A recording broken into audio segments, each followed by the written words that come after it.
बंदी छोड़ सतगुरु रामपाल जी परमेश्वर जी की जय हो। परमपिता परमात्मा सारी सृष्टि के रचनहार कुल मालिक असंख्य ब्रह्मांडों के स्वामी जगत गुरु तीनों लोकों में प्रवेश करके सबका धारण पोषण करने वाले राजा धीराज आत्माधार नाथों के नाथ देवों के देव महादेव सर्वेश्वर महेश्वर मृत्युंजय अजरो अमर आदि अनादि सनातनी प्रभु जगत पिता जगदीश्वर श्री श्री 1008 की उपाधि के वास्तविक अधिकारी अकाल मूर्त शब्द स्वरूपी राम वासुदेव सर्वगतम ब्रह्म परम पूज्य प्रथम पूज्य परम संत परम पुरुष परम धनी परम दयालु सत्य कबीर हक्का कबीर अल्लाहु कबीर अल्लाहु अकबर बाखबर अल्लाह ताला जगत के तारणहार जगत के मुक्तिदाता जगत के जगन्नाथ हारे के सहारे हिंदुओं के राम मुसलमानों के अल्लाह सिखों के वाहिगुरु ईसाइयों के मसीह दया के सागर दयानिधि करुणा के सागर करुणानिधि स्वयंभू परिभू संकट मोचन कष्ट हरण मंगल करण दुख भंजन अविगत कबीर निर्विकार निर्विषम परमात्मा अलय अलेख सतगुरु आदि अनादि सतगुरु असली मर्यादा पुरुषोत्तम असली राम असली कृष्ण असली घनश्याम असली मुरारी राजाओं के राजा महाराजाओं के महाराजा शहंशाहों के शहंशाह सम्राटों के सम्राट भगवानों के भगवान अल्लाहों के अल्लाह प्रभुओं के प्रभु मसीहाओं के मसीह सच्चे वाहिगुरु बाबाओं के बाबा पीरों के पीर सेठों के सेठ जगत सेठ सावलसा सेठ सर्वगुण संपन्न अनंत कोटि कलाओं के स्वामी अनंत कोटि ब्रह्मांडों के नायक योगियों में महायोगी ध्यानियों में महाध्यानी सिद्धों में परम सिद्ध ज्ञानियों में तत्व ज्ञानी ब्रह्म ज्ञानी महाज्ञानी परम ज्ञानी सर्वश्रेष्ठ ज्ञानी विज्ञानी युवा कबीर समरथ कबीर असमवात अमित ओजा सच्चे रहनुमा करीम अल्लाह सुभान अल्लाह दुनिया के अंतिम पैगंबर 8 सितंबर 1951 से गांव धनाना जिला सोनीपत हरियाणा भारतवर्ष की पावन भूमि पे प्रकट रियल कल की भगवान श्री नारायण साकार हरि श्री बाबा साहिब नूर अनंत परमात्मा सच्चे दरवेश सच्चे बाखबर संत श्रोमणी सतगुरु रामपाल जी परमेश्वर जी के चरण कमल में आप और हम सभी भाई बहनों का अनंत कोटि दंडवत प्रणाम। सत्साई भाई और बहनों, बहुत बड़ी दया बहुत बड़ी मेहर पूज्य गुरुदेव भगवान की परमेश्वर रामपाल जी की, जिनके शुभ आशीर्वाद से विशेष आशीर्वाद से उन्हीं के सत्संगों के ऊपर बन चुकी पवित्र आध्यात्मिक पुस्तक कबीर बड़ा या कृष्ण के ऊपर वीडियो बनाने की श्रृंखला जारी है। इसी श्रृंखला में आज हमारा ये 34वें नंबर का वीडियो है।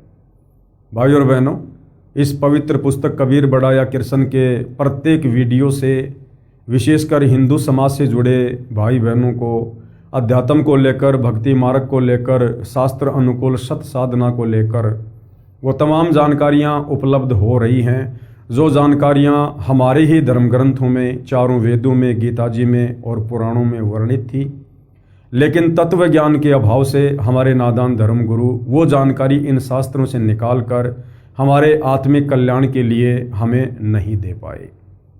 और ये आत्मा युगों युगों से जिन आध्यात्मिक सवालों को लेकर घूम रही है, जिन आध्यात्मिक सवालों के समाधान ना होने के कारण उनके जवाब ना मिल पाने के कारण हम युगों युगों से जन्म और मरण के चक्कर में पड़े हुए हैं। इस पवित्र पुस्तक को पढ़ने के बाद या जो वीडियो बन रहे हैं वीडियो देखने के बाद आपके मन में किसी भी प्रकार का अध्यात्म को लेकर कोई भी सवाल शेष नहीं रह जाएगा, क्योंकि ये पवित्र पुस्तक कबीर बड़ा या कृष्ण चारों वेद पवित्र गीता जी और 18 पुराणों के ज्ञान से मिश्रित है। अर्थात इन तमाम धर्म ग्रंथों का सार निकालकर परमेश्वर रामपाल जी ने इस पवित्र पुस्तक में डाल रखा है। तो यदि आपने निष्पक्ष होकर धैर्य के साथ रुचि लेकर इस पवित्र पुस्तक को पढ़ा तो आपके सारे संशय दूर होंगे। तो भाई और बहनों, हमारा जो विषय चल रहा है वो है कबीर बड़ा या कृष्ण, सुप्रीम गॉड कौन है। एक तरफ जहां हिंदू धर्म के तमाम धर्म गुरु आचार्य शंकराचार्य श्री कृष्ण उर्फ विष्णु को परमात्मा बताते हुए उनके वकील बनकर जनता की अदालत में खड़े हुए हैं। उनका कहना है कि श्री कृष्ण उर्फ विष्णु जी ही पूर्ण परमात्मा है, चारों वेद, पवित्र गीता, 18 पुराण इन्हीं की महिमा का गुणगान करते हैं।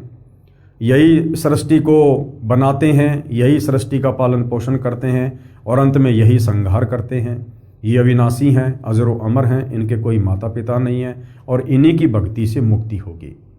तो दूसरी तरफ जनता की अदालत में कबीर जी के वकील सतगुरु रामपाल जी ने उन्हीं तमाम हिंदू धर्म ग्रंथों को दिखा दिखा कर ये प्रमाणित कर दिया है कि श्री कृष्ण उर्फ विष्णु ये नाशवान हैं, इनका जन्म होता है, इनकी मृत्यु होती है, ये अजरो अमर नहीं है, अविनाशी नहीं है, इनके माता पिता हैं, इनकी माँ का नाम देवी दुर्गा है, इनके पिता का नाम काल ब्रह्म है और इनकी भक्ति से इनकी स्वयं की मुक्ति भी नहीं है, इनके साधकों की मुक्ति कहाँ से होगी। और प्रमाण के रूप में चारों वेद, पवित्र गीता और 18 पुराण ही रख दिए हैं। तो जनता जो अब शिक्षित है, पढ़ी लिखी है, अपनी आंखों से सारे प्रमाण अपने धर्म ग्रंथों में लिखे हुए देखकर सत्य मानने को मजबूर हो रही है और अध्यात्म में रुचि लेते हुए सतगुरु रामपाल जी से तरह तरह के सवाल कर रही है, जो सवाल वर्षों से उनके दिमाग में घूम रहे थे, परंतु कोई भी धर्मगुरु उनका शास्त्र प्रमाणित जवाब नहीं दे पा रहा था। अटपट अवश्य करते थे, परंतु आत्मा स्वीकार नहीं करती थी। तो अब आत्मा को वो तमाम सवालों के जवाब मिल रहे हैं, आत्मा संतुष्ट हो रही है, हर व्यक्ति की भक्ति करने में रुचि बढ़ रही है। तो जनता की अदालत में कबीर परमेश्वर जी की लीलाओं का वर्णन हो रहा है कि चारों युगों में कबीर परमात्मा जी आते हैं। वेदों में उनको कवि, कबीर, कबीर अग्नि आदि नामों से पुकारा जाता है। वो परमात्मा सतयुग में भी आते हैं, त्रेता युग में भी आते हैं, द्वापर में भी आते हैं और कलयुग में भी आते हैं। और एक एक लीला वो परमात्मा शिशु रूप में प्रकट होकर आजीवन लीलामय तरीके से यहाँ तत्व ज्ञान प्रचार करने की भी करते हैं। तो सतयुग में हमने देखा कि किस प्रकार से कबीर परमात्मा जी सत सुकृत ऋषि के नाम से प्रकट हुए थे, अपने तत्व ज्ञान का प्रचार किया था। एक कमल के विकसित फूल पर शिशु रूप में प्रकट हुए थे और जैसा कि वेदों में लिखा है कि उस परमात्मा की बाल्यकाल में परवरिश कवारी गायों के दूध से होती है, वैसा ही सतयुग में हुआ था। और ये लीला कबीर परमेश्वर जी के ऊपर ही फिट बैठती है, अन्य किसी भी देव, महादेव, ब्रह्मा, विष्णु, महेश, राम या कृष्ण के ऊपर सटीक नहीं बैठती है। और बहुत सी आत्माओं को परमेश्वर ने अपनी शरण में लिया, उनका उद्धार किया। उसके बाद वही कबीर परमात्मा सतलोक से चलकर गति करके शिशु रूप में त्रेता युग में भी प्रकट होते हैं। आज हम त्रेता युग में परमेश्वर जी किस प्रकार लीलामय तरीके से प्रकट हुए थे, क्या क्या उन्होंने लीलाएं की, आज उस विषय पर हम आगे बढ़ेंगे। त्रेता युग में कबीर परमेश्वर जी का प्रकट होना। धर्मदास जी ने प्रश्न किया जिंदा रूप में कबीर परमात्मा जी से। धर्मदास जी ने पूछा, हे बंदी छोड़, आप त्रेता युग में मुनिंद्र ऋषि के नाम से अवतरित हुए, उस युग में किन किन पुण्यात्माओं ने आपकी शरण ग्रहण की? उत्तर है, हे धर्मदास, त्रेता युग में मैं मुनिंद्र ऋषि के नाम से प्रकट हुआ। त्रेता युग में भी मैं एक शिशु रूप धारण करके कमल के फूल पर प्रकट हुआ था। वेदों में लिखा है कि वो परमात्मा प्रत्येक युग में शिशु रूप में किसी तालाब पर एक कमल के फूल पर प्रकट होता है। अब भाइयों और बहनों, कमल के फूल पर प्रकट होने की लीला ना श्री विष्णु जी ने की, ना श्री ब्रह्मा जी ने की और ना शंकर जी ने की, ना श्री राम ने की, ना श्री कृष्ण जी ने की। तो वेदों के अनुसार जो परमेश्वर के प्रकट होने की लीलाएं लिखी हुई हैं वो केवल कबीर जी पर ही फिट बैठती हैं। एक वेद विज्ञ नामक ऋषि तथा सूर्या नामक उसकी साध्वी पत्नी थी। वे प्रतिदिन सरोवर पर स्नान करने जाते थे। उनकी आयु आदि से अधिक हो चुकी थी। वह निसंतान दंपत्ति मुझे अपने साथ ले गए तथा संतान रूप में पालन किया। प्रत्येक युग में जिस समय मैं एक पूरे जीवन रहने की लीला करने आता हूँ, मेरी परवरिश कवारी गायों से होती है। ये वेदों में लिखा हुआ है परमेश्वर की महिमा में। ये उनकी पहचान है जो वेदों में लिखी है कि बाल्यकाल में कबीर परमेश्वर की प्रत्येक युग में जब ये शिशु रूप में प्रकट होते हैं तो कवारी गायों के दूध से उनकी परवरिश होती है। बाल्यकाल से ही मैं तत्व ज्ञान की वाणी उच्चारण करता हूँ, जिस कारण से मुझे प्रसिद्ध कवि की उपाधि प्राप्त होती है। यानी वेदों में जो कवि नाम लिखा है वो कबीर परमात्मा जी का ही है। क्यों? क्योंकि परमात्मा बाल्यकाल से ही कविताओं के माध्यम से, दोहों के माध्यम से, चौपाइयों के माध्यम से, लोकोक्तियों के माध्यम से, श्लोकों के माध्यम से अपने तत्व ज्ञान का प्रचार करते हैं, जिस कारण उस कबीर परमेश्वर को प्रसिद्ध कवि की उपाधि भी दी जाती है, जो वेदों में लिखा हुआ है। जिस कारण से मुझे प्रसिद्ध कवि की उपाधि प्राप्त होती है, परंतु ज्ञानहीन ऋषियों द्वारा भ्रमित जनता मुझे न पहचान कर एक कवि की उपाधि प्रदान कर देती है। लोग सोच लेते हैं कि कबीर जी तो केवल एक कवि ही थे। भाई और बहनों, आज तक का इतिहास है, इस धरती पर ना जाने कितने कवि हुए हैं। कालिदास जी, सूरदास जी, रविदास जी, और भी ना जाने कितने कवि हुए हैं। किसी भी कवि का कोई शिष्य नहीं था। कबीर जी यदि मात्र एक कवि होते तो 650 साल पहले जहां हिंदुस्तान की पूरी जनसंख्या 4 करोड़ थी, उसमें से 64 लाख उनके शिष्य थे। आज से 650 साल पहले जातिवाद अपनी चरम सीमा पर था और कबीर परमात्मा जो जुलाहे की भूमिका कर रहे थे, एक धानक जुलाहे की भूमिका कर रहे थे, 650 साल पहले किसी धानक को अपना गुरु धारण करना तो दूर, कोई पंडित किसी धानक को अपना शिष्य भी धारण नहीं करता था। और धानक रूप में कबीर परमात्मा के 64 लाख शिष्य हो जाना, जिनमें पंडित रामानंद जैसी तोप, तो वो केवल एक कवि नहीं थे, वे साक्षात पूर्ण ब्रह्म परमेश्वर थे, परमात्मा जी थे। अन्यथा किसी भी कवि के कोई भी शिष्य नहीं हुए। केवल मुझसे परिचित श्रद्धालु ही मुझे समझ पाते हैं तथा वे अपना कल्याण करवा लेते हैं। त्रेता युग में कबीर देव का ऋषि मुनिंद्र नाम से प्राकाटे लेखक के शब्दों में निमन पढ़ें। यानी परमेश्वर रामपाल जी समझा रहे हैं कि त्रेता युग में परमात्मा किस प्रकार से मुनिंद्र नाम से प्रकट हुए। त्रेता युग में कबीर देव यानी कबीर परमेश्वर का मुनिंद्र नाम से प्राकाटे, वो परमात्मा कभी मां के गर्भ से जन्म लेकर नहीं आता है, वो स्वयंभू है, परिभू है, जिन्होंने सारी सृष्टि को उत्पन्न किया है। उस परमेश्वर को उत्पन्न करने में कोई भी स्त्री सक्षम नहीं है। नल तथा नील को शरण में लेना। त्रेता युग में स्वयंभू कबीर देव, स्वयंभू यानी स्वयं प्रकट होने वाला, कबीर परमेश्वर रूपांतर करके यानी अपने तेजोमय शरीर को, जिस तेजोमय शरीर में परमात्मा सतलोक में सिंहासन पर बैठे रहते हैं, जिनके एक रोम का इतना प्रकाश है, 1 करोड़ सूरज, 1 करोड़ चंद्रमा, इनसे भी कहीं ज्यादा चमक है। परमेश्वर अपने उस तेजोमय शरीर को हल्का करके आप और हमारी तरह एक मानव सदृश्य बन के और यहां पर आप और हमें ज्ञान समझाने के लिए प्रकट होते हैं। अपने रूप को रूपांतरण करके मुनिंद्र ऋषि के नाम से आए हुए थे। एक दिन अनल अर्थात नल तथा अनिल अर्थात नील ने मुनिंद्र साहिब का सत्संग सुना।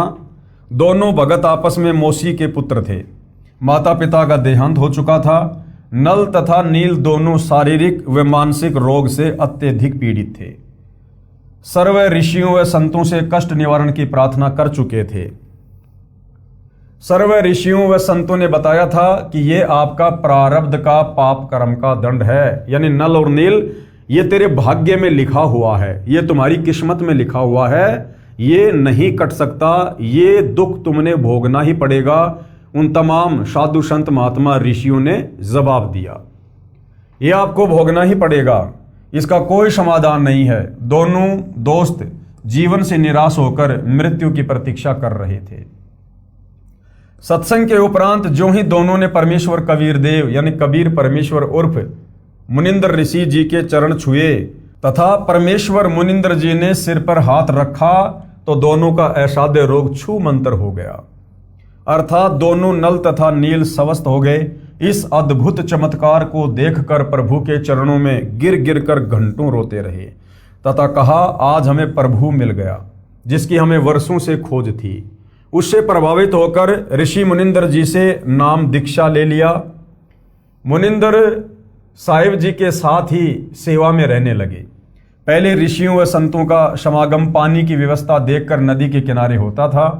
नल और नील दोनों बहुत प्रभु प्रेमी तथा भोली आत्माएं थी।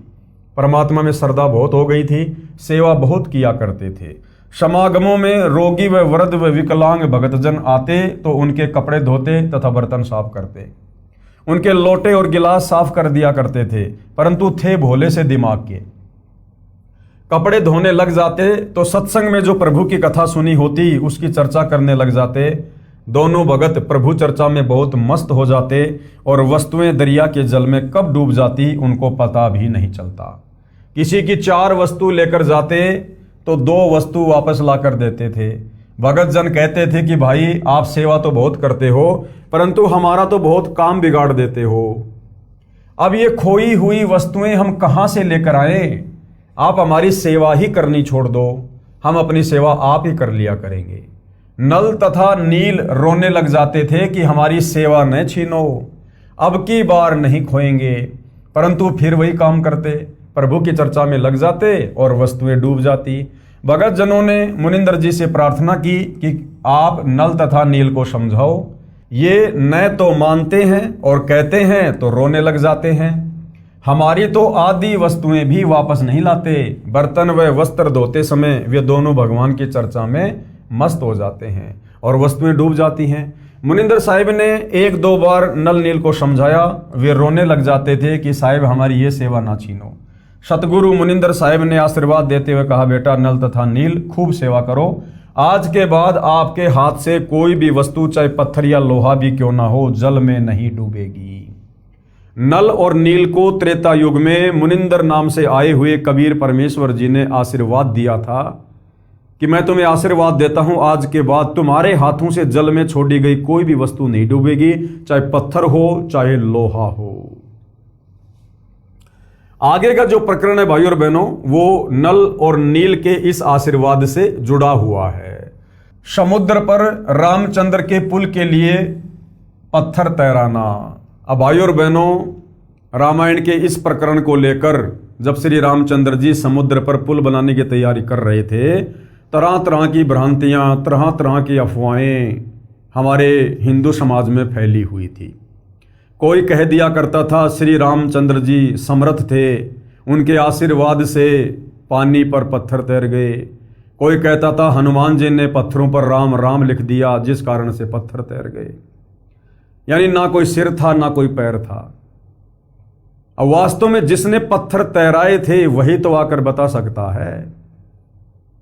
तो वर्तमान में सतगुरु रामपाल जी ने, तत्वदर्शी संत ने यह सच्चाई बताई है, यथार्थता बताई है कि वास्तव में उस समय पुल बनाने के लिए उन पत्थरों को पानी पर किसने तैराया था, किसकी शक्ति से वो पानी पर तैरे थे। एक समय की बात है कि सीता जी को रावण उठाकर ले गया। भगवान राम को पता भी नहीं कि सीता जी को कौन उठा ले गया।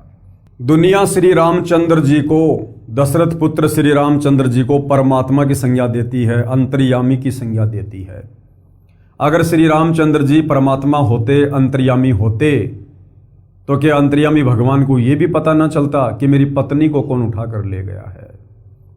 वृक्षों से रोते हुए लिपट लिपट कर पूछ रहे हैं मेरी सीता को कौन ले गया। हिरणों से, मृगों से लिपट लिपट कर पूछ रहे हैं मेरी सीता को कौन ले गया। यानी भगवान को नहीं पता। और भगवान के एक सेवक हनुमान ने सीता जी की खोज कर दी। यानी भगवान को नहीं पता और भगत पता ढूंढ के ले आया। तो बताओ फिर हनुमान बड़ा हुआ या श्री रामचंद्र बड़ा हुआ? लेकिन भाइयों और बहनों, इस तत्व ज्ञान के बिना, तत्वदर्शी संत की शरण के बिना हम इस प्रकार के सवाल करना तो बहुत दूर, हम अपने दिमाग में लेकर भी नहीं आ सकते हैं। एक समय की बात है कि सीता जी को रावण उठाकर ले गया। भगवान राम को पता भी नहीं कि सीता जी को कौन उठा ले गया। श्री रामचंद्र जी इधर उधर खोज करते हैं। हनुमान जी ने खोज करके बताया कि सीता माता लंकापति रावण की कैद में है। पता लगने के बाद भगवान राम ने रावण के पास शांति दूत भेजे तथा प्रार्थना की कि सीता लौटा दे, परंतु रावण नहीं माना। युद्ध की तैयारी हुई, तब समस्या ये आई कि समुद्र से सेना कैसे पार उतरे। भगवान श्री रामचंद्र जी ने 3 दिन तक घुटनों पानी में खड़ा होकर हाथ जोड़कर समुद्र से प्रार्थना की कि रास्ता दे। अगर श्री रामचंद्र जी पुल बनाने में सक्षम होते, उनके पास ऐसी कोई सिद्धि होती, तो 3 दिन तक समुद्र में घुटनों घुटनों पानी में हाथ जोड़कर खड़े रहकर समुद्र से याचना करने की आवश्यकता नहीं पड़ती। परंतु समुद्र टस से मस नहीं हुआ। जब समुद्र नहीं माना, तब श्री राम ने उसे अग्नि बाण से जलाना चाहा। भयभीत समुद्र एक ब्राह्मण का रूप बनाकर सामने आया और कहा कि भगवान, सबकी अपनी अपनी मर्यादाएं हैं, मुझे जलाओ मत, मेरे अंदर ना जाने कितने जीव जंतु बसे हैं। अगर आप मुझे जला भी दोगे तो भी आप मुझे पार नहीं कर सकते, क्योंकि यहाँ पर बहुत गहरा गड्ढा बन जाएगा जिसको आप कभी भी पार नहीं कर सकते। अब ये सुनकर श्री रामचंद्र जी की और मजबूरी हो गई। समुद्र ने कहा, भगवान ऐसा काम करो कि सर्प भी मर जाए और लाठी भी ना टूटे, मेरी मर्यादा भी रह जाए और आपका पुल भी बन जाए। तब भगवान श्री राम ने समुद्र से पूछा कि वह क्या है। ब्राह्मण रूप में खड़े समुद्र ने कहा कि आपकी सेना में नल और नील नाम के 2 सैनिक हैं। उनके पास उनके गुरुदेव से प्राप्त एक ऐसी शक्ति है कि उनके हाथ से पत्थर भी तैर जाते हैं। हर वस्तु चाहे वह लोहे की हो तैर जाती है। श्री रामचंद्र ने नल तथा नील को बुलाया और उनसे पूछा कि क्या आपके पास कोई ऐसी शक्ति है। तो नल तथा नील ने कहा कि हाँ जी, हमारे हाथ से पत्थर भी नहीं डूबेंगे। तो श्री राम ने कहा कि इसका परीक्षण करवाओ, यानी नमूना दिखाओ मुझे, एग्जाम्पल। उन नादानों ने, नल और नील ने सोचा कि आज सबके सामने तुम्हारी बहुत महिमा होगी। उस दिन उन्होंने अपने गुरुदेव मुनिंदर जी अर्थात कबीर परमेश्वर जी को यह सोचकर याद नहीं किया कि अगर हम उनको याद करेंगे तो कहीं श्री राम ये ना सोच ले कि इनके पास शक्ति नहीं है, ये तो कहीं और से मांगते हैं। ये गलती त्रेता युग में नल और नील ने की, महिमा के चक्कर में। और भाई और बहनों, ये हम जीवों की सबसे बड़ी कमजोरी साबित हो जाती है, सबसे बड़ी कमजोरी। महिमा यहां केवल परमेश्वर की ही बननी चाहिए, महिमा केवल गुरुदेव की ही रहनी चाहिए। अगर हम जीव महिमा की भूख में आ गए, 1% भी हमारे अंदर अगर ये अवगुण घर कर गया तो परमेश्वर हमसे कोसों दूर हो जाएंगे, कोसों दूर। परमेश्वर कहते हैं, मान बड़ाई से हैं दूर और आजिज के हरि सदा हजूर। जो दास होता है, जो अधीन होता है, मान बड़ाई से दूर होता है, परमात्मा उसके अति निकट रहते हैं। और जिस भगत में तनिक भी मान बड़ाई होती है, अहंकार होता है, परमेश्वर उससे 100 कदम दूर हो जाते हैं। तो नल और नील उस दिन धोखा खा गए, मान बड़ाई के चक्कर में, महिमा के चक्कर में। और उसी समय उनकी शक्ति कबीर परमेश्वर जी ने छीन ली कि इनके पास शक्ति नहीं है, ये तो कहीं और से मांगते हैं। उन्होंने पत्थर उठाकर समुद्र के जल में डाला तो वह पत्थर डूब गया। नल तथा नील ने बहुत कोशिश की, परंतु उनसे पत्थर नहीं तरे। तब भगवान राम ने समुद्र की ओर देखा, मानो कहना चाह रहे हो कि आप तो झूठ बोल रहे थे, इनमें तो कोई शक्ति नहीं है। समुद्र ने कहा कि नल नील, आज तुमने अपने गुरुदेव को याद क्यों नहीं किया? अपने गुरुदेव को याद करो। वे दोनों समझ गए कि आज तो हमने गलती कर दी। उसी समय दोनों की बुद्धि ऑन हो गई, झटका लग गया। उन्होंने सतगुरु मुनिंदर साहिब जी को याद किया। सतगुरु मुनिंदर यानी कबीर परमेश्वर जी वहां पर पहुंच गए। भगवान रामचंद्र जी ने कहा कि हे ऋषिवर, मेरा दुर्भाग्य है कि आपके सेवकों से पत्थर नहीं तैर रहे हैं। मुनिंदर साहिब ने कहा कि अब इनके हाथ से कभी तैरेंगे भी नहीं, क्योंकि इनको अभिमान हो गया है। सतगुरु की वाणी प्रमाण करती है कि गरीब जैसे माता गर्भ को राखे यत्न बनाए, और ठेस लगे तो क्षीण होवे तेरी ऐसे भक्ति जाए। जैसे बहुत समय उपरांत किसी माता बहन को गर्भ होता है, पेट में बच्चा होता है, फिर वो किस प्रकार से सावधानी बरतती है कि कहीं मेरा गर्भ ना गिर जाए, कहीं मेरा बच्चा खराब ना हो जाए। उससे भी कहीं ज्यादा सावधानी इस भक्ति मार्ग पर एक भगत ने अपने गुरुदेव की मर्यादाओं को लेकर रखनी होती है। उस दिन के बाद नल तथा नील की वह शक्ति समाप्त हो गई। श्री रामचंद्र जी ने परमेश्वर मुनिंदर साहिब जी से कहा कि हे ऋषिवर, मुझ पर बहुत आपत्ति पड़ी हुई है, दया करो, किसी प्रकार सेना परले पार हो जाए। जब आप अपने सेवकों को शक्ति दे सकते हो तो प्रभु मुझ पर भी कुछ रजा करो। मुनिंदर साहिब जी ने कहा कि ये जो सामने वाला पहाड़ है, मैंने उसके चारों तरफ एक रेखा खींच दी है, इसके बीच बीच के पत्थर उठा लाओ, वे नहीं डूबेंगे। श्री राम ने परीक्षण के लिए पत्थर मंगवाया, उसको पानी पर रखा तो वह तैरने लग गया। अब श्री रामचंद्र जी ने क्या किया कि हनुमान जी को आदेश दिया कि हनुमान एक पत्थर उठा के ला। अब हनुमान तो पहलवान टाइप था, बड़ा सा पत्थर उठा के ले आया, और वो पत्थर जब पानी में डाला गया तो कबीर परमेश्वर जी के आशीर्वाद से, जो मुनिंदर नाम से आए हुए थे, वो पानी पर तैरने लगा। अब भाइयों और बहनों, होता क्या है, जो सेना रामचंद्र जी लेकर गए थे वहां पर, वो सेना कोई 10-20 व्यक्ति नहीं थे, वो करोड़ों में थी। और जिस समय परमात्मा कबीर जी, रामचंद्र जी, नल और नील, इनके बीच में जो वार्ता हो रही थी, तो वहां पूज्य गुरुदेव भगवान ने बताया कि मुश्किल से 10, 20, 100, 50 व्यक्ति होंगे। बाकी सेना को नहीं पता कि क्या बातचीत हो रही है, किसने क्या गलती कर दी, मुनिंदर जी ने क्या आशीर्वाद दिया है। तो बाकी सेना को तो केवल हनुमान और वो पत्थर दिखाई दे रहा था, और जो पत्थर वहां डाला गया तो वो पानी पर तैरने लगा परमेश्वर जी के आशीर्वाद से। अब धीरे धीरे धीरे धीरे खुशर पुसर होते होते बात फैल गई कि भाई हनुमान जी ने जो पत्थर उठाया था और वो पत्थर जो पानी में डाला था, वो पत्थर तैर गया। तो इस प्रकार से अफवाहें फैल गई, और लंका से विजय प्राप्त करने के बाद जब लोग वापस अपने अपने घरों पर आए तो ये अफवाह हर जगह फैल गई कि हनुमान जी पत्थरों के ऊपर राम राम लिख दिया करते थे, जिस कारण से पत्थर समुद्र पर तैरने लग जाया करते थे। नल तथा नील कारीगर यानी शिल्पकार भी थे। हनुमान जी प्रतिदिन भगवान याद किया करते थे, उनसे अपनी दैनिक क्रिया भी करते रहने के लिए राम राम भी लिखता रहा, और पहाड़ के पहाड़ उठाकर ले आता था। नल नील उनको जोड़ तोड़ कर पुल में लगा देते थे। इस प्रकार पुल बना था। धर्मदास जी कहते हैं, रहे नल नील यतन कर हार, तब सतगुरु से करी पुकार। जा सत रेखा लिखी अपार, सिंधु पर शिला तिराने वाले। धन धन सतगुरु सत्य कबीर, भगत की पीर मिटाने वाले। कोई कहता था कि हनुमान जी ने पत्थर पर राम का नाम लिख दिया था इसलिए पत्थर तैर गए। कोई कहता था कि नल नील ने पुल बनाया था। कोई कहता था कि श्री राम ने पुल बनाया था।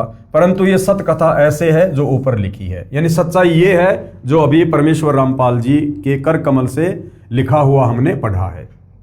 सत कबीर की साखी, पेज नंबर 179 से 182।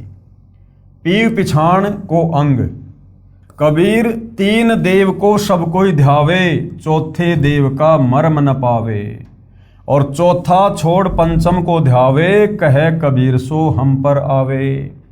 कबीर परमात्मा जी कहते हैं कि इस काल के लोक में 21 ब्रह्मांड में तत्व ज्ञान के अभाव में तीन देवता ब्रह्मा विष्णु महेश को हर कोई पूजता है भगवान मानकर, और चौथे देव का मर्म न पावे। चौथा है ब्रह्मा विष्णु महेश का पिता ब्रह्म काल निरंजन, और कहते हैं चौथा छोड़ पंचम को ध्यावे, चौथे को भी छोड़ दो।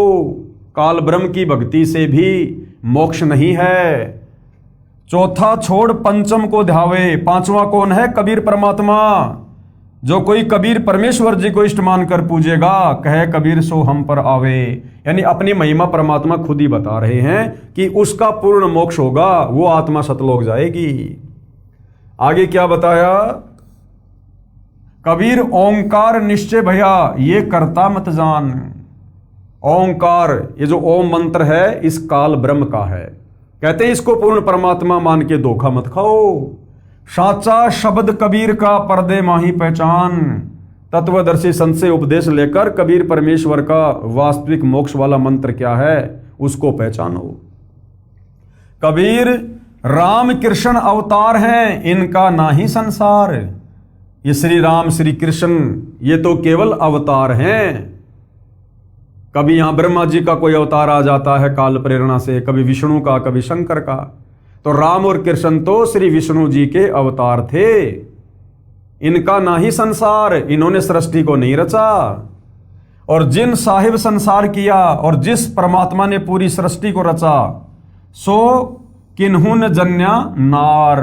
उस कबीर परमात्मा को जन्म देने में कोई भी स्त्री सक्षम नहीं है। वो परमात्मा जन्म लेकर नहीं आता। जिस कबीर भगवान ने सृष्टि रची है वो जन्म लेकर नहीं आता है, वो स्वयंभू है, वो प्रकट होता है। राम और श्री कृष्ण की तरह वो जन्म लेकर नहीं आता है। कबीर चार बुझा के भजन में भूल पड़े सब संत। ये ब्रह्मा विष्णु महेश चार चार बुझा के भगवान हैं।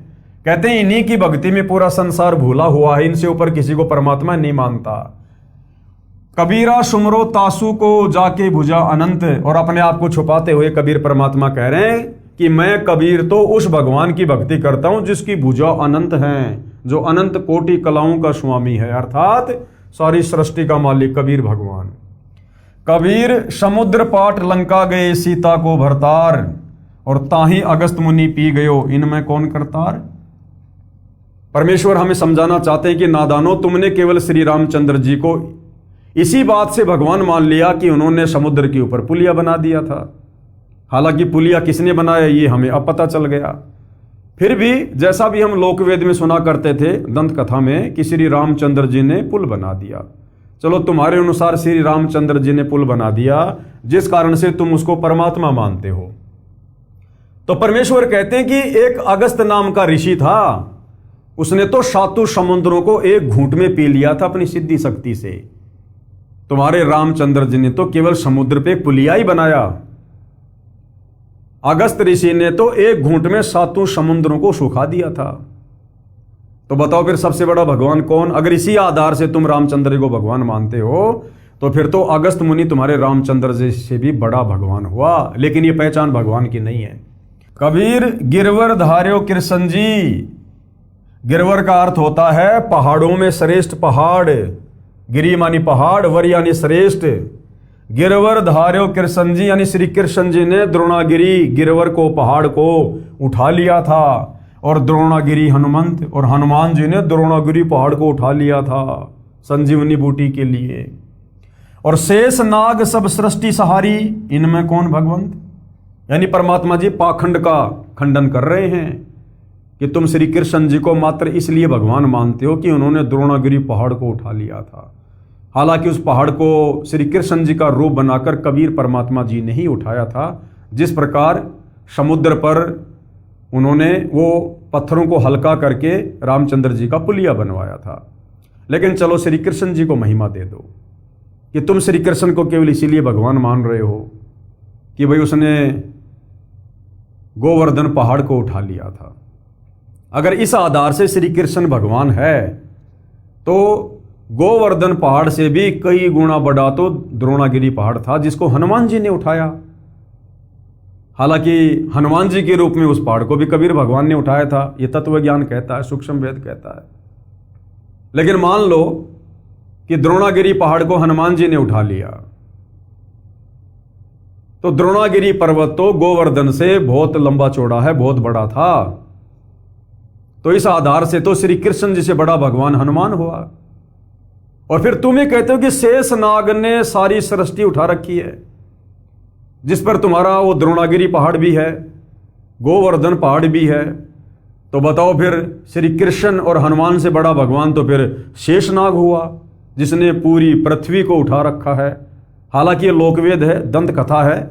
ये पृथ्वी, पहाड़, ये सारे लोक, ब्रह्मांड, ये सब कबीर परमात्मा जी की वचन शक्ति से स्थिर है, किसी के सींग पर या किसी के फण पे नहीं है। लेकिन परमात्मा पाखंड का खंडन कर रहे हैं कि तुमने केवल लोकवेद सुन रखा है, दंत कथाओं के आधार पर तुम इन भगवानों की महिमा कर रहे हो जो इस महिमा के योग्य नहीं हैं।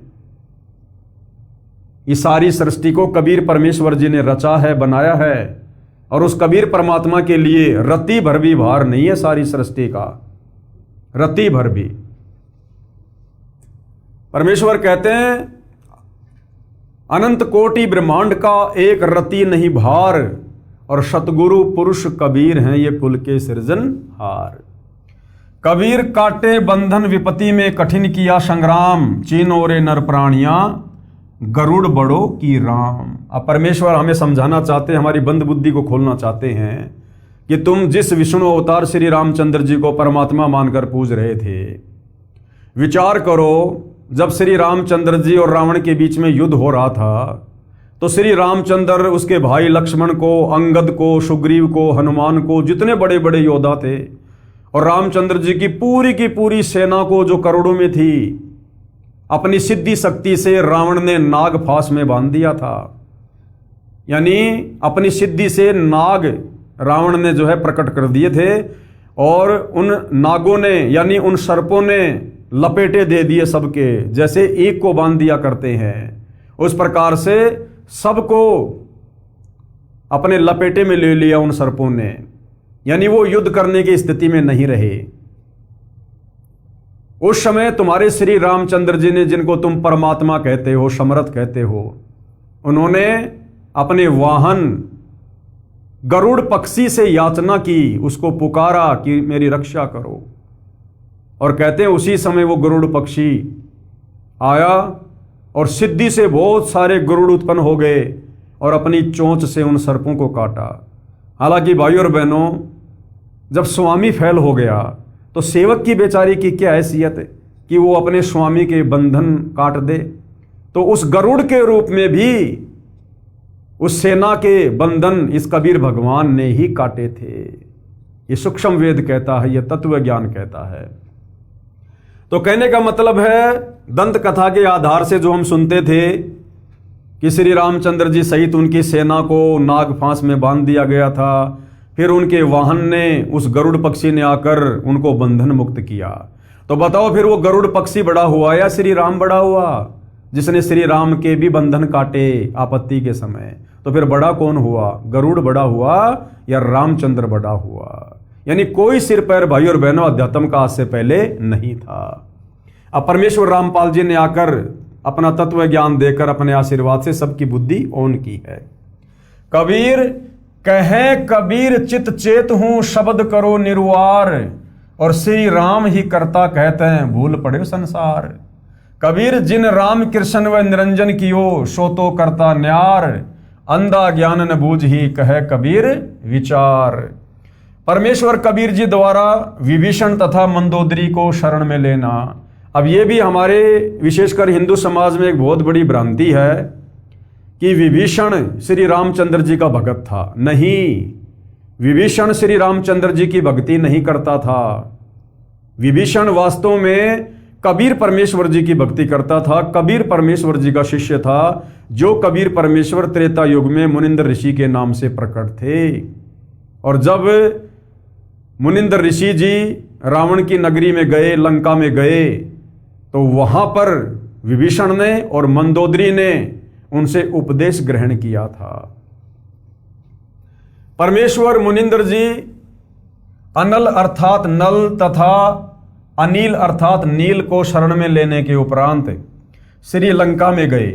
वहां पर एक परम भगत विचित्र चंद्र विजय जी का 16 सदस्यों का परिवार रहता था।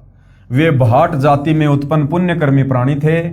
परमेश्वर मुनिंदर यानी कबीर देव जी का उपदेश सुनकर पूरे परिवार ने नामदान प्राप्त किया।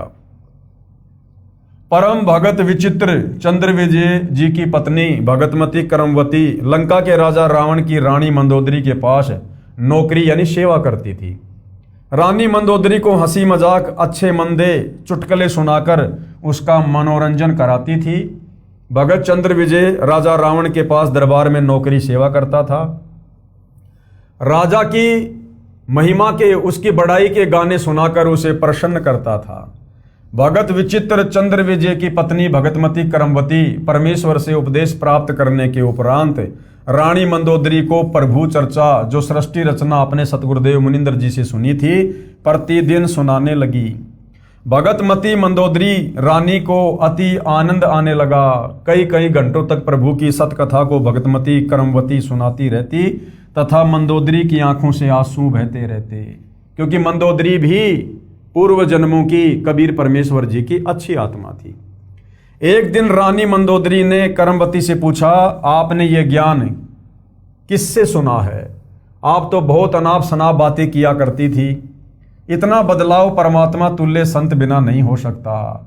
तब करमवती ने बताया कि हमने एक परम संत से अभी अभी उपदेश लिया है। रानी मंदोदरी ने संत के दर्शन की अभिलाषा व्यक्त करते हुए कहा, आपके गुरु अब की बार आएं तो उन्हें हमारे घर बुला कर लाना। अपनी मालकिन का आदेश प्राप्त करके शीश झुकाकर सत्कार पूर्वक कहा कि जो आपकी आज्ञा, आपकी नौकरानी वही करेगी। मेरी एक विनती है, कहते हैं कि संत को आदेश पूर्वक नहीं बुलाना चाहिए, स्वयं जाकर दर्शन करना श्रेयकर होता है। और जैसे आपकी आज्ञा वैसा ही होगा। महारानी मंदोदरी ने कहा कि अब के आपके गुरुदेव जी आए तो मुझे बताना, मैं स्वयं उनके पास जाकर दर्शन करूंगी। परमेश्वर ने फिर श्रीलंका में रजा की। मंदोदरी रानी ने उपदेश प्राप्त किया। कुछ समय उपरांत अपने प्रिय देवर भगत विभीषण जी को उपदेश दिलाया। भगतमती मंदोदरी उपदेश प्राप्त करके अहरनिश यानी दिन रात भगवान स्मरण में लीन रहने लगी। अपने पति रावण को भी सतगुरु मुनिंदर जी से उपदेश प्राप्त करने की कई बार प्रार्थना की, परंतु रावण नहीं माना तथा कहा करता था कि मैंने परम शक्ति महेश्वर मृत्युंजय शिव जी की भक्ति की है, इसके तुल्य कोई शक्ति नहीं है, आपको किसी ने बहका लिया है। कुछ ही समय उपरांत वनवास प्राप्त श्री सीता जी का अपहरण करके रावण ने अपने 9 लखा बाग में कैद कर लिया। भगतमती मंदोदरी के बार बार प्रार्थना करने से भी रावण ने माता सीता जी को वापस छोड़कर आना स्वीकार नहीं किया। तब भगतमती मंदोदरी जी ने अपने गुरुदेव मुनिंदर जी से कहा, महाराज जी, मेरे पति ने किसी औरत का अपहरण कर लिया है, मुझसे सहन नहीं हो रहा है, वह उसे वापस छोड़कर आना किसी कीमत पर भी स्वीकार नहीं कर रहा है।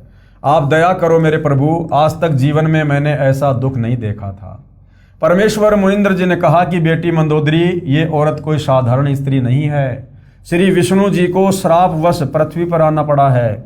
वे अयोध्या के राजा दशरथ के पुत्र रामचंद्र नाम से जन्मे हैं। इनको 14 वर्ष का वनवास प्राप्त है तथा लक्ष्मी जी स्वयं सीता रूप में इनकी पत्नी रूप में वनवास में श्री राम के साथ थी। उसे रावण एक साधु वेश बनाकर धोखा देकर उठा लाया है। ये स्वयं लक्ष्मी ही सीता जी है। इसे शीघ्र वापस करके क्षमा याचना करके अपने जीवन की भिक्षा याचना रावण करे तो इसी में इसका शुभ है। अब मंदोदरी और ज्यादा डर गई। भगतमती मंदोदरी के अनेकों बार प्रार्थना करने से रावण नहीं माना तथा कहा कि वे 2 मशखरे जंगल में घूमने वाले मेरा क्या बिगाड़ सकते हैं। मेरे पास अनगनत सेना है, मेरे 1 लाख पुत्र तथा 1.25 लाख नाती हैं। मेरे पुत्र मेघनाथ ने स्वर्ग राज इंद्र को पराजित कर उसकी पुत्री से विवाह कर रखा है। 33 करोड़ देवताओं को हमने कैद कर रखा है। अब बताओ भाई और बहनों, आज हमारे धर्मगुरु जिन देवी देवताओं की हमसे पूजा करवाते हैं, उन देवी देवताओं को तो रावण ने अपने कैद में डाल रखा था। ये देवी देवता इतने बेबस और इतने लाचार हैं और इनकी भक्ति करवाकर हमें मोक्ष दिलाने का ठेका ले रहे थे हमारे धर्मगुरु। जिस रावण ने 33 करोड़ देवी देवताओं को कैद में डाल रखा था, उन देवताओं से अच्छा तो रावण की भक्ति है। रावण की पूजा करनी चाहिए फिर तो, जिसने देवी देवताओं को भी कैद में डाल रखा था युद्ध में पराजित करके। और ये हमारे नादान धर्मगुरु इन देवी देवताओं की इतनी महिमा करके समाज में इनको इतना महिमावान घोषित कर रखा कि बस इन्हीं की भक्ति से पूर्ण मोक्ष होगा। तो ऐसे भाइयों और बहनों, अध्यात्म के नाम पर पूरे समाज का इन धर्मगुरुओं ने हिंडोला बना रखा है। तू मुझे उन 2 बेसहारा जंगल में विचर रहे वनवासियों को भगवान बताकर डराना चाहती है। इस स्त्री को वापस नहीं करूंगा। मंदोदरी ने भक्ति मार्ग का ज्ञान जो अपने पूज्य गुरुदेव से सुना था, रावण को बहुत समझाया। विभीषण ने भी अपने बड़े भाई को समझाया। रावण ने अपने भाई विभीषण को पीटा तथा कहा कि तू ज्यादा श्री रामचंद्र का पक्षपात कर रहा है, उसी के पास चला जा। एक दिन भगतमती मंदोदरी ने अपने पूज्य गुरुदेव से प्रार्थना की कि हे गुरुदेव, मेरा सुहाग उजड़ रहा है, एक बार आप भी मेरे पति को समझा दो। यदि वह आपकी बात को नहीं मानेगा तो मुझे विधवा होने का दुख नहीं होगा। अपनी वचन की बेटी मंदोदरी की प्रार्थना स्वीकार करके राजा रावण के दरबार के समक्ष खड़े होकर परमेश्वर मुनिंद्र जी ने द्वारपालों से राजा रावण से मिलने की प्रार्थना की। द्वारपालों ने कहा, ऋषि जी, इस समय हमारे राजा जी अपना दरबार लगाए हुए हैं। इस समय अंदर का संदेश बाहर आ सकता है, बाहर का संदेश अंदर नहीं जा सकता। हम विवश हैं। तब पूर्ण प्रभु अंतर्ध्यान हुए तथा राजा रावण के दरबार में प्रकट हो गए। रावण की दृष्टि ऋषि पर गई तो गरज कर पूछा कि इस ऋषि को मेरी आज्ञा के बिना किसने अंदर आने दिया है? उन द्वारपालों को लाकर मेरे सामने कत्ल कर दो।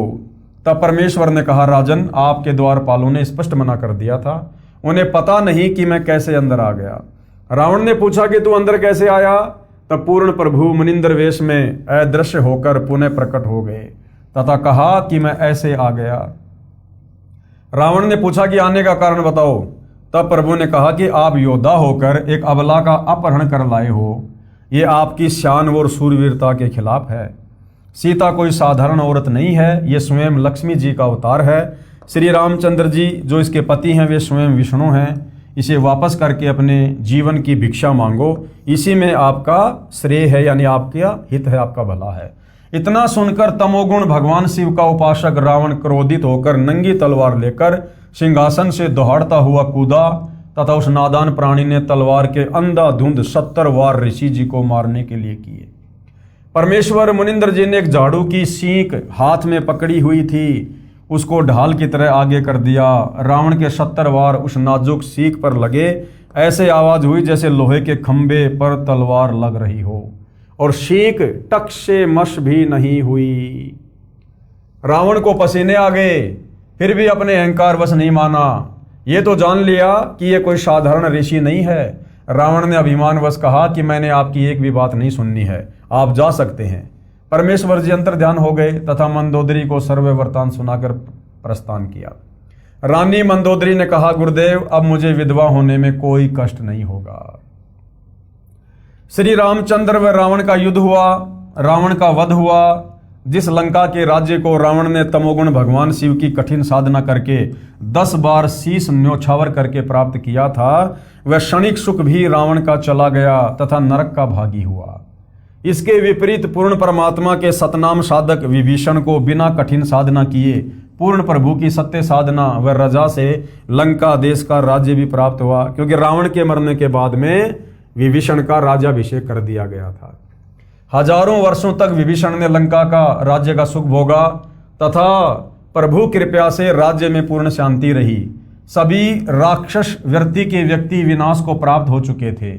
भगतमती मंदोदरी तथा भगत विभीषण तथा परम भगत चंद्र विजय जी के परिवार के पूरे 16 सदस्य तथा अन्य जिन्होंने पूर्ण परमेश्वर का उपदेश प्राप्त करके आजीवन मर्यादावत सतभक्ति की, वे सर्व साधक यहाँ पृथ्वी पर भी सुखी रहे तथा अंत समय में परमेश्वर के विमान में बैठकर सतलोक यानी शाश्वत स्थानम में चले गए।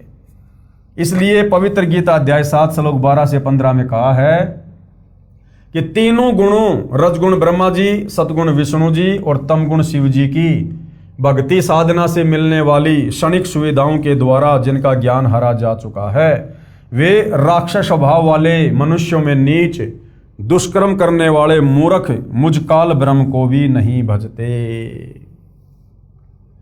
फिर गीता अध्याय 7 श्लोक 18 में गीता बोलने वाला काल ब्रह्म जो ब्रह्मा विष्णु महेश का पिता है, क्या कह रहा है कि कोई एक अच्छी आत्मा मेरी यानी ब्रह्म की ही साधना करता है, क्योंकि उनको तत्वदर्शी संत नहीं मिला। वे भी नेक आत्माएं मेरी अनुत्तम यानी अति श्रेष्ठ यानी घटिया गति में आश्रित रह गए। वे भी पूर्ण मुक्त नहीं हैं। इसलिए पवित्र गीता अध्याय 18 श्लोक 62 में कहा कि हे अर्जुन, तू सर्वभाव से उस परमेश्वर की यानी पूर्ण परमात्मा अर्थात तत् ब्रह्म की शरण में जा। उसकी कृपा से ही तो परम शांति तथा सतलोक अर्थात सतनाम परम धाम को प्राप्त होगा। गीता ज्ञानदाता यानी काल ब्रह्म कह रहा है। इसलिए पुण्यात्माओं से निवेदन है कि आज इस दासन के भी दास यानी सतगुरु रामपाल जी अपने लिए कह रहे हैं कि मेरे पास पूर्ण परमात्मा प्राप्ति की वास्तविक विधि प्राप्त है, निःशुल्क उपदेश लेकर लाभ उठाओ। आगे धर्मदास जी ने प्रश्न किया कबीर परमेश्वर जी से। धर्मदास जी ने प्रश्न किया कि हे प्रभु, कुछ श्रद्धालु भी श्री हनुमान जी की पूजा करते हैं, ये शास्त्र विरुद्ध है या अनुकूल है? तो उत्तर क्या दिया परमेश्वर ने? कबीर देव जी ने कहा कि हे धर्मदास, अर्जुन को काल ब्रह्म ने श्रीमद् भगवत गीता अध्याय 16 श्लोक 23-24 में कहा कि हे अर्जुन, जो व्यक्ति शास्त्र विधि को त्याग कर अपनी इच्छा से मनमाना आचरण यानी पूजा करता है, वह न सिद्धि को प्राप्त होता है, न परम गति को, न सुख को ही। गीता अध्याय 16 श्लोक 23। इससे तेरे लिए कर्तव्य अर्थात जो करने योग्य भक्ति कर्म तथा अकर्तव्य अर्थात न करने योग्य जो त्यागने योग्य जो कर्म है, उनकी व्यवस्था में शास्त्र में लिखा उल्लेख ही प्रमाण है। यानी कौन सी भक्ति करनी चाहिए, कौन से भक्ति कर्म करने चाहिए और कौन से नहीं करने चाहिए, शास्त्र ही प्रमाण है। किसी की दंत कथा पे, सुनी सुनाई बातों पे यकीन मत करना। ऐसा जानकर तू शास्त्र विधि से नियत भक्ति कर्म अर्थात साधना ही करने योग्य है। गीता अध्याय 16 श्लोक 24। हे धर्मदास जी, गीता अध्याय 7 श्लोक 12 से 15 व 20 से 23 तथा गीता अध्याय 9 श्लोक 20 से 23 तथा 25 में गीता ज्ञानदाता काल ब्रह्म ने तीनों देवताओं रजगुण ब्रह्मा, सदगुण विष्णु तथा तमगुण शिव की पूजा करना भी व्यर्थ कहा है। फिर भला हनुमान जी की पूजा शास्त्र अनुकूल कैसे हो जाएगी? जब गीता अध्याय 7 श्लोक नंबर 12 से 15 में 20 से 23 में ब्रह्मा विष्णु महेश की पूजा करने के लिए भी मना किया गया है गीता ज्ञानदाता काल ब्रह्म के द्वारा, तो हनुमान जी तो ब्रह्मा विष्णु महेश से बड़े नहीं हो सकते। तो हनुमान जी की पूजा भी मनमाना आचरण है, शास्त्र विरुद्ध साधना है। भूतों की पूजा, पितरों की पूजा व अन्य सर्व देवताओं की पूजा को भी अविधि पूर्वक यानी शास्त्र विरुद्ध बताया गया है। हनुमान तो राम भगत थे, वे स्वयं भी भक्ति करते थे तथा अन्य को भी राम की भक्ति करने को ही कहा करते थे। यदि कोई भगत दूसरे भगत की पूजा करता है, वह शास्त्र विधि विरुद्ध होने से व्यर्थ है। त्रेता युग में मैंने हनुमान को भी शरण में लिया था। तो परमेश्वर जी कह रहे हैं कि हनुमान जी तो एक भगत थे और वो तो दूसरों को भी श्री रामचंद्र जी की भक्ति करने की सलाह दिया करते थे। अब यदि भगत एक भगत की पूजा करेगा तो ये तो शास्त्रों के खिलाफ है, ये तो भक्ति विधान के खिलाफ है। भगत ने तो भगवान की पूजा करनी चाहिए। और इन नादान धर्म गुरु आचार्य शंकराचार्यों के गुमराह करने के चलते आज पूरा हिंदू समाज इन भक्तों की पूजा में लगा हुआ है, यानी हनुमान जी की पूजा में लगा हुआ है, जो शास्त्र विरुद्ध है। हनुमान जी को भी त्रेता युग में कबीर परमेश्वर जी ने, जो मुनिंद्र ऋषि के नाम से आए हुए थे, हनुमान जी को भी अपनी शरण में लिया था। और अंत में हनुमान जी ने श्री रामचंद्र जी की भक्ति को छोड़कर और मुनिंद्र ऋषि जी की भक्ति को स्वीकार कर लिया था। ये प्रकरण भी आने वाले समय में आप भाई बहनों को सुनाया जाएगा, बताया जाएगा। परमेश्वर रामपाल जी के कर कमल से लिखित अन्य पुस्तकों में इसका वर्णन अच्छे से किया गया है। तो भाइयों और बहनों, ये त्रेता युग की अमर कथा है जिसमें कबीर परमात्मा वेदों में लिखी अपनी महिमा के अनुसार, उनकी लीलाओं के अनुसार प्रकट हुए।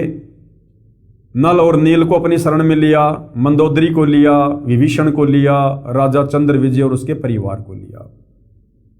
और किस प्रकार से कबीर परमेश्वर जी ने उन पत्थरों को हल्का किया अपनी वचन शक्ति से, और फिर श्री रामचंद्र जी का वो पुलिया बनवाया गया। तो इस प्रकार की कुछ लीलाएं त्रेता युग में कबीर परमेश्वर जी ने की और अपनी वेदों में लिखी उसी महिमा के अनुसार परमात्मा जी शिशु रूप में प्रकट हुए और बाल्य अवस्था में कवारी गायों के दूध से उनकी परवरिश हुई, जो वेदों में लिखा हुआ है। तो ये कुछ जानकारी थी त्रेता युग में परमेश्वर के प्रकट होकर आने की लीलाओं की। अगले एपिसोड में हम चर्चा करेंगे कि ठीक इसी प्रकार वही कबीर परमात्मा फिर द्वापर युग में भी वेदों में लिखी अपनी महिमा के अनुसार शिशु रूप में एक कमल के विकसित फूल पर प्रकट होते हैं और एक निसंतान दंपत्ति उनको उठाकर ले जाते हैं और उनके बचपन में जो परवरिश होती है पालन पोषण की, वो कवारी गायों के दूध से ही होती है। और द्वापर युग में परमेश्वर जी ने किन किन आत्माओं को अपना ज्ञान बताया, किन किन को शरण में लिया और कैसे उनका उद्धार किया, इस विषय पर हम विशेष चर्चा कल के एपिसोड में करेंगे परमेश्वर जी की महिमा के अंतर्गत। तो जनता की अदालत में सतगुरु रामपाल जी इन अमर कथाओं को जनता के सामने रख रहे हैं और जनता इन अमर कथाओं को सुनकर गदगद हो रही है और भक्ति में उनकी रुचि बढ़ रही है। ये सिलसिला लगातार जारी रहेगा जब तक परमेश्वर जी की अमर कथा का समापन नहीं हो जाता है। तो आज के एपिसोड में केवल इतना ही। कल परमेश्वर की सेवा में फिर हाजिर होंगे। तब तक पूज्य गुरुदेव भगवान हम सबको आज्ञा दे, आशीर्वाद दे, सद्बुद्धि दे, हमारा मार्गदर्शन करे। बंदी छोड़ सतगुरु रामपाल जी परमेश्वर जी की जय हो।